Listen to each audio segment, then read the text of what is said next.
This commentary is coming on the heels of a petition by former Governor Nasir El-Rufai of Kaduna State to the Federal High Court, accusing a judge, Rufai, of bias in a case he filed against the state government and State House of Assembly. El-Rufai asked the Federal High Court to declare unconstitutional the report of the State Assembly indicting him of his managing about 423 billion naira from loans obtained by his administration.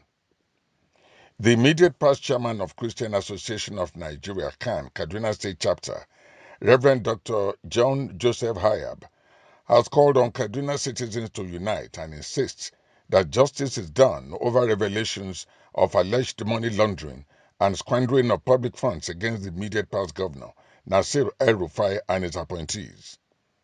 He added that everyone must be compelled by law to refund the collective fortunes of the citizenry or face the consequences prescribed by law.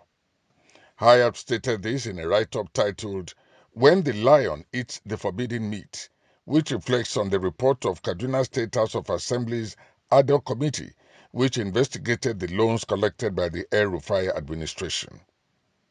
He said the money that is unaccounted for, as reported by the Kaduna State House of Assembly Committee, calls for wonder if those who cornered the fortunes of the state into private pockets have any conscience at all. Hayab added that the other cause for worry is why should the masses of Kaduna suffer when very few individuals stash away loans purportedly taken to better their lives and at the end of the day deny the populace the services promised them. In Clearview News Desk, we have a culture of balancing stories, and while pursuing this, we decided that we approach the son of El-Rufai known as Bello. Remember him?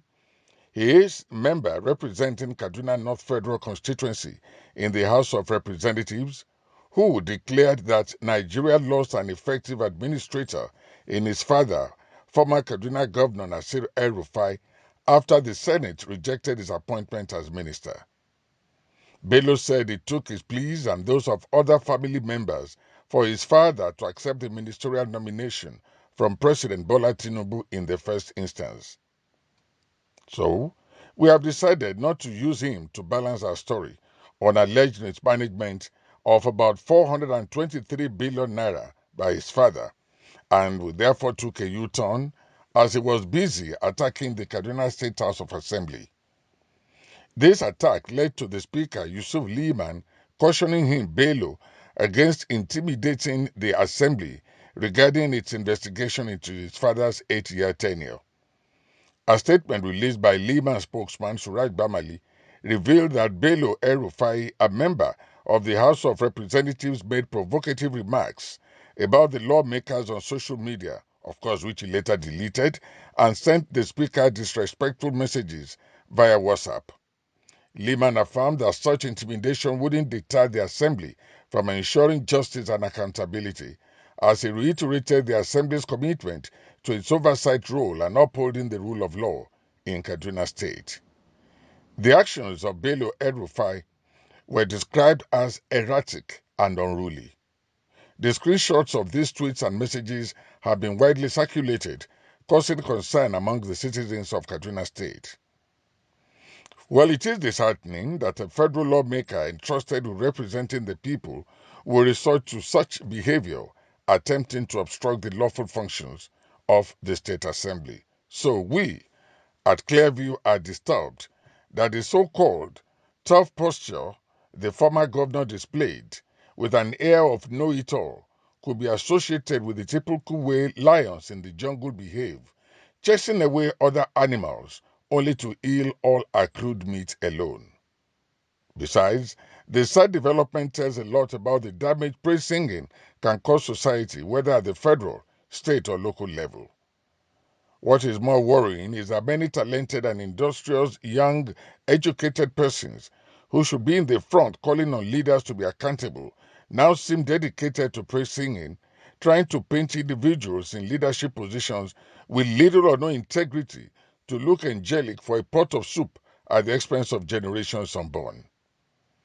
On account of the charge of preliminary findings on the dealing by El-Rufai's led government, Clearview strongly appeals to Kaduna State citizens to unite and insist that justice is served.